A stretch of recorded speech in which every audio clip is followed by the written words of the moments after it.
आकाशवाणी संबलपुर जुहार आंचलिक खबर पढ़ुछन अतीश कुमार शतपथी। राज्य लागू है ओडिशा विश्वविद्यालय संशोधन अधिनियम 2024। राज्यपाल डॉक्टर हरिबाबू कम्मपाटी विधानसभा पारित होतिबार ओडिशा विश्वविद्यालय संशोधन विधेयक 2024 के स्वीकृति देवार उतरू राज्य विश्वविद्यालय संशोधन अधिनियम 2024 लागू हो जाइए। यह अधिनियम जरिए राज्य थिबार विश्वविद्यालय मानकर स्वायत्तता के सुनिश्चित करवार सहित अध्यापक नियुक्ति प्रक्रिया के विश्वविद्यालय आवश्यकता अनुसार सरल और तुर्ती करा। अधिनियम लागू होबार उतरू उच्चशिक्षा मंत्री सूर्यवंशी सूरज राज्यपाल डॉक्टर हरिबाबू कम्मपाटी को धन्यवाद जनइछन। राजधानी भुवनेश्वर 77 नंबर स्थापना दिवस आज पालन करा जाउछे। आज सकाल बेला होइतिबार कार्यक्रम थी बाचस्पति सुरमा पाढ़ी मुख्य अतिथि भाव जोग देकरी ओडिशा विधान सौध आगड़े थिबार राजधानी शिलान्यास फलक थी माल्यार्पण करबार सहित पताका उत्तोलन करिछन। सियाड़े भुवनेश्वर उत्कल मंडप ठाने बेलबुड़े हबार के थिबार कार्यक्रम थी राज्यपाल डॉक्टर हरिबाबू कम्मपाटी मुख्य अतिथि भाव जोग देबे। ई अवसर में 13 जन व्यक्तिविशेष को राजधानी गौरव सम्मान दिया। राजधानी स्थापना दिवस अवसर में राज्यपाल डॉक्टर हरिबाबू कम्मपाटी मुख्यमंत्री मोहन चरण माझी और बाचस्पति सुरमा पाढ़ी शुभेच्छा और अभिनंदन जनइछन।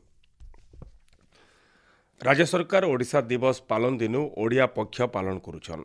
ओडिशार स्वाभिमान गौरव परिचय कला संस्कृति की लेकर एवं 14 तारीख तक फी दिन गोटे खास ढंगे तेगे पालन करा जाउछे। ओडिया पक्ष पालन 13 नंबर दिने आज आम रुचि आम खाद्य कार्यक्रम हेबा। राज्य सरकार जल संरक्षण परिचालन के प्राथमिकता देवार लगी व्यापक पदक्षेप नैछन। राज्यर सेच सामर्थ्य के बढ़ावार दिगे क्षुद्र जलसेचन प्रकल्प एमआईपी मानकर योगदान रही और एबा दिने ओतकानु ओतका एमआईपी आउ चेकडेम जरिए राज्यर जलसेचन सामर्थ्य के बढ़ाजिबा बोली बाबदे हितिबार गोटे उच्चस्तरीय बैठक थी उन्नयन कमिशनर और अतिरिक्त मुख्य शासन सचिव अनु गर्ग कहिछन। एबा दिने राज्य अतका 15 लाख हेक्टर जमी के पैन मड़ा जिबार व्यवस्था करा जिबा। इतेके नजर थी रखिकरी 80टा नुआ एमआईपी आउ 3000टा चेकडेम तैयार हबार लगी रोडमैप उपरे बैठक थी आलोचना करा जाइथिला। विश्व ओडिया भिजुआल और मनोरंजन सम्मिलनी वेब्स 2025 आगनु क्रिकेट इन इंडिया चैलेंज थी रिजोनेट द ईडीएम चैलेंज हो जाइए। इतार जरिए संगीत प्रयोजना और लाइव परिवेशन क्षेत्र थी सृजनशीलता और सहयोग लगी इलेक्ट्रोनिक डांस म्यूजिक ईडीएम रो विश्व प्रतिभा मानकु गोटे जगह करा जाई परिछे।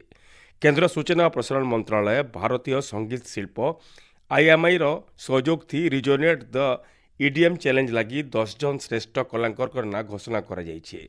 बछा होइतिबार 10 जन कलाकार मे 1 नु 4 तारीख भितरे मुंबई न हबार के थिबार वेब सम्मिलनी थी निजर कला प्रदर्शन करबे। सम्बलपुर सहर हेबार के थिबार हनुमान जयंती लगी समन्वय समिति तरफु व्यापक आयोजन करा जाइछे। सियाड़े पुलिस प्रशासन तरफु भील सहर न आईन श्रृंखला रक्षा करबार लगी कड़ा सुरक्षा व्यवस्था करा जाइछे। गलाकेल बेलबुड़े पुलिस तरफु होइतिबार फ्लाग मार्च थी उत्तरांचल आईजी हिमांशु लाल और आरक्षी अधीक्षक मुकेश भामू सामिल होइथिले। फ्लाग मार्च सहर संवेदनशील इलाका बुलीथिला।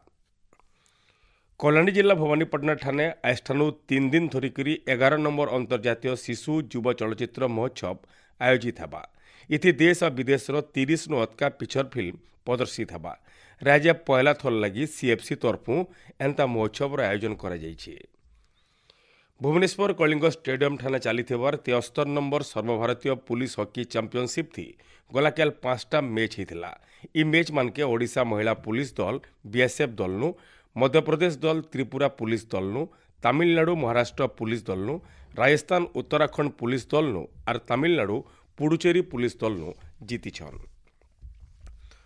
सम्बलपुर ओडिया पक्ष पालन अवसर गलाकेल ओडिया भाषा साहित्य और संस्कृति विभाग और जिला प्रशासन जिला संस्कृति विभाग और गंगाधर मेहर विश्वविद्यालय मिलित सहयोग थी बरपुत्र बाबदे गोटे आलोचना चक्र हो जाइए। विश्वविद्यालय भारप्राप्त कुलपति प्रोफेसर सुशांत दास मुख्य अतिथि भाव जोग देकरी कार्यक्रम के उद्घाटन करथिले। कालबैशाखीर बोले राज्यर भिन्न जगह गलाकेल धुकागड्डी सांगे वर्षा हो जाइए। राज्यर 13टा जिल्लान आज धुकागड्डी सांगे वर्षा हेबा बोली भुवनेश्वर आंचलिक पाणीपाग विज्ञान केन्द्र तरफु सतर्क सूचना जारी करा जाइए। गलाकेल झारसुगुड़ान राज्यर सबुन अतका तापमात्रा 41.6 डिग्री सेल्सियस रेकर्ड करा जाइए। एचनी आंचलिक खबर इन शेष है। आर बेलर आंचलिक खबर सुनी पार्बे राति 7 बजिक 2 मिनिट थी। जुहार।